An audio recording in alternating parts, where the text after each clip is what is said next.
Olá, no período de chuva seguido de calor, com essa questão da temporada das águas, a dengue preocupa de novo o Bauru. Em 2019, como a gente sabe, infelizmente, o índice de infestação e de mortes foi muito além daquilo que a gente podia suportar no dia a dia com a maior epidemia e o número de óbitos da história. A vereadora e médica Thelma Gobi nos ajuda a refletir com você sobre os cuidados em relação a esse assunto. Também vamos conversar sobre a demanda de leitos hospitalares, que na Comissão de Saúde que a vereadora participa é um assunto permanente ainda não resolvido. Obrigado por ter vindo conversar com a gente. Eu que agradeço, é um prazer estar aqui com você e com a nossa população. A gente conversava aqui para ajudar, a gente fica sempre explorando a vereadora por causa da sua especialidade relacionada à questão da formação da medicina, que o coronavírus ele preocupa as pessoas muito mais pelo sistema de contágio, mas felizmente ou até este momento, aquilo que pode virar uma pandemia mundial, tem preocupação do outro lado do mundo, ainda não chegou até nós. Não chegou e assim, a Organização Mundial de Saúde ainda fez algumas declarações deixando claro, não existe uma pandemia. Existe uma área localizada na China, onde você tem uma epidemia. E o grande problema, como você disse, do coronavírus é a forma de transmissão. Então, nós sabemos que é transmitido interhospedeiros, né? Então, se começar, a disseminação é muito rápida, muito rápida. Mas também a gente tem que pontuar que o índice de letalidade do coronavírus é muito menor do que o da dengue. Então, ninguém está dizendo para não tomar cuidado, não é isso.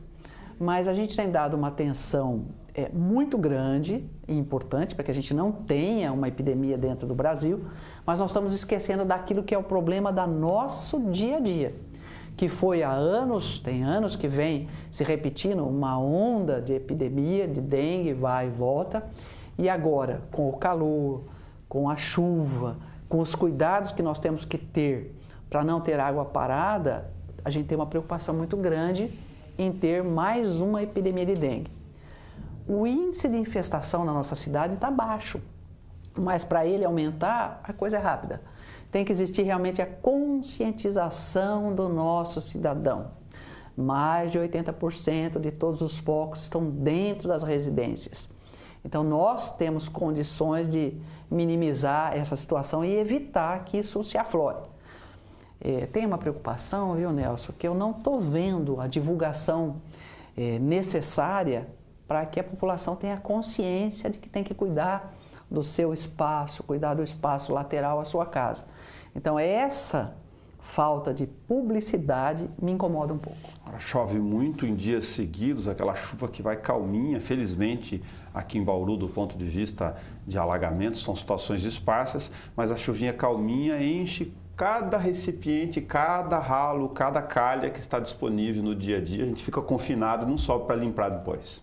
Não é fácil não, a gente sabe do acúmulo das poças, nós sabemos das questões dos buracos no asfalto, demoram dias para que você tenha a água drenada ou evaporada. Então, tudo isso é índice de foco, terrenos, pneus, a questão da onde você guarda materiais que você faz de coleta seletiva, tem que estar coberto. Então, é necessário que o poder público faça realmente a sua parte.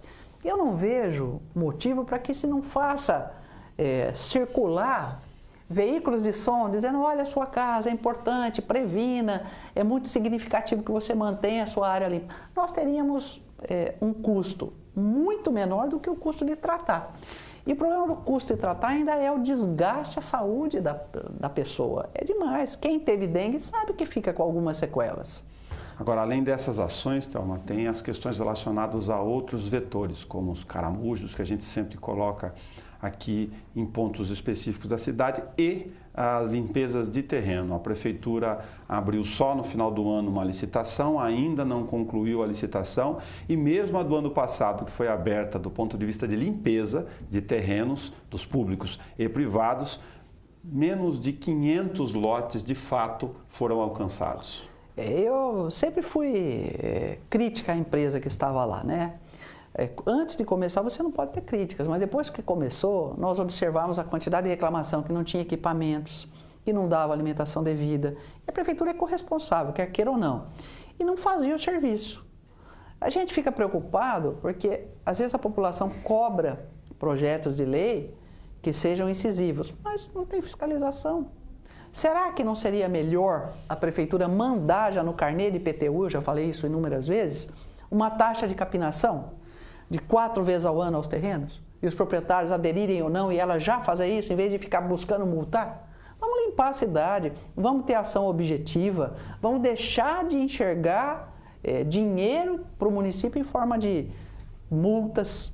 Eu acho que poderia tomar uma atitude melhor. E você tem empresas que fariam isso. O problema nenhum, repasse esse dinheiro.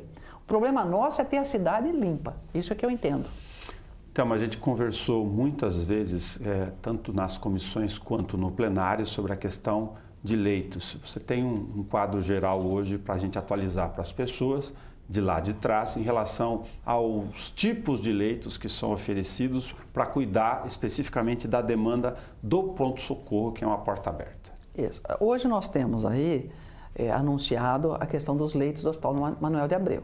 O Hospital Manuel de Abreu é um hospital de retaguarda. Nós vamos ter pacientes crônicos, então desafoga uma certa quantidade de leitos dos hospitais de atendimento secundário e terciário, que é um atendimento mais especializado. Mas às vezes eu, como gestora, e olhando de uma maneira técnica, eu preferiria que esse dinheiro tivesse sido utilizado para ativar o Hospital das Clínicas. Porque ali nós vamos ter 40 leitos, no Hospital das Clínicas nós podemos chegar a 200. E sem contar todo o suporte de exames auxiliares, tomografia, ressonância, ultrassom, laboratório. Nós poderíamos desafogar muito. Centros de unidade de fisioterapia. Seria, no meu ver, de forma racional, seria melhor para Bauru e região a ativação desse hospital de maior porte. Agora, a gente também sabe que ativar é uma coisa, depois mantê-lo é outra situação. Nós observamos uma crítica constante sobre a falta de alguns especialistas na cidade de Bauru. Eu também entendo, e Bauru já tem uma cidade de porte, cabe todas as especialidades, mas não adianta também você ter especialistas se você não tiver onde resolver o problema. Exemplo claro, nós fazemos hoje diagnóstico de câncer de mama de forma muito rápida, mas é a resolução disso. Então nós precisamos ter as especialistas, ter os exames e ter condições de resolver. E eu muitas vezes disse, acredito que a ativação do hospital, que é o que a gente chama do Hospital do Centrinho, seria uma solução mais duradoura e de maior resolução para a população de Bauru e região. Um parêntese sobre a questão da mama que você comenta. A gente fez matéria com um médico do programa municipal, que também ofereceu, e teve uma dificuldade gigantesca para conseguir trazer mulheres para fazer esse exame. O problema estava na faixa etária, estava na divulgação, porque o que se tem é que tem a fila maior do que aquilo que se disponibiliza. Na verdade, nós temos um número de faltas muito grandes quando nós vamos realizar os exames de mama. Se a gente não tivesse o número de faltas, nós teríamos resolvido as demandas. As pessoas marcam e não vão? Marcam e não vão. Marcam e não vão. E não avisam com antecedência e você não consegue repor. Então, se nós não tivéssemos isso, realmente a gente teria resolvido essa situação aqui em Bauru. Não só em Bauru, como na região. Porque a questão da mamografia, ela não é só o atendimento local. Né? Vira e mexe, a gente tem o caminhão da mamografia aberto. Sim. Então não era para ter essa demanda reprimida, era para resolver o problema. Mas é muito comum você marcar um exame e não ir. Agora eu quero passar um dado para você que eu acho importante. Aproximadamente 30% de todos os exames que são feitos, quer seja no serviço público ou privado, os pacientes não vão nem buscar, nem retirar esses exames. Então, será que precisava fazer o exame? Custo de novo, desperdício.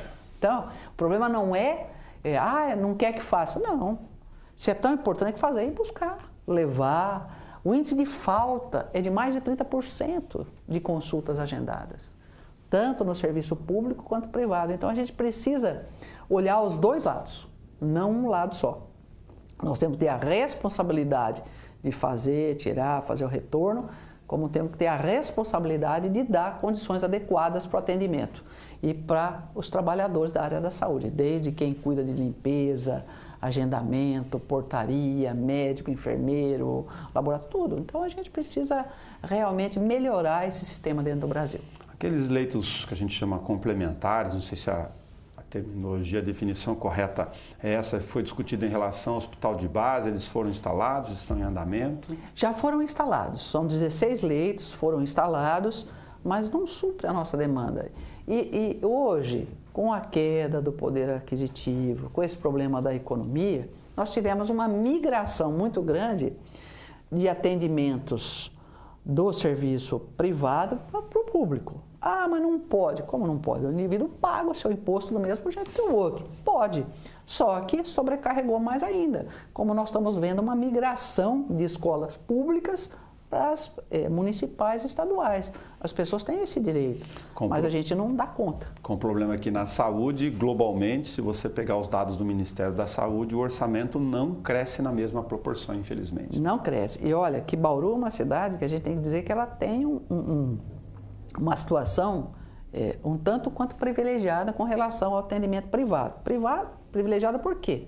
Aproximadamente 30% das pessoas na cidade de Bauru têm plano de saúde. Então, veja como o aporte de recursos do SUS é tão pequeno. Você recebe para atender 100%, tem que atender 70% e ainda é pouco recurso. Há muitos anos não se tem uma reavaliação dos custos da saúde. E é necessário. É necessário. Mais de 100 mil pessoas, então, atendidas no plano de saúde. Isso mesmo. 100 mil pessoas com domicílio em Bauru e na área pequena aqui do entorno de 70, 80 quilômetros. Fora as pessoas que são de empresas de fora e que tem aqui.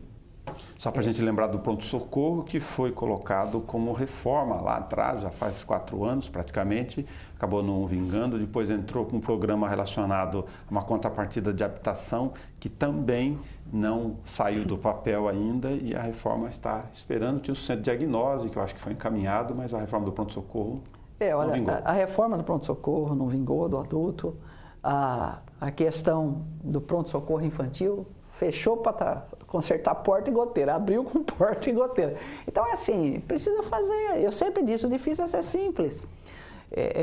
Quem é administrador sabe do diagrama de Pareto. 80% dos problemas são simples. Você tem que resolver os problemas simples. Não fica buscando os complicados, você não vai resolver mesmo. Resolva o que você pode resolver. Se a gente melhorar a atenção primária na cidade, nós vamos desafogar em torno de 30% a 40% os atendimentos das UPAs e dos pronto-socorros, que são atendimentos caros. Né? Então, precisa entender que você tem que ter um olhar para o atendimento das unidades básicas de saúde. Programas de hipertensão, programas de diabetes existem, mas que sejam efetivos. Né? Senão não adianta nada, é só colocar na estatística. Isso, não adianta. O papel aceita o número que você quiser. Thelma Gobi, muito obrigado para reforçar conosco todas essas questões aqui, hospital, leitos hospitalares, programas de saúde, sobretudo a dengue que está em curso lá na rua. É isso aí. Obrigado, viu? Agradeço muito a oportunidade de estar com vocês. Você assiste esse programa a hora que você quiser, também na íntegra, na página da TV Câmara no YouTube. É só clicar em vídeos. Até o nosso próximo encontro.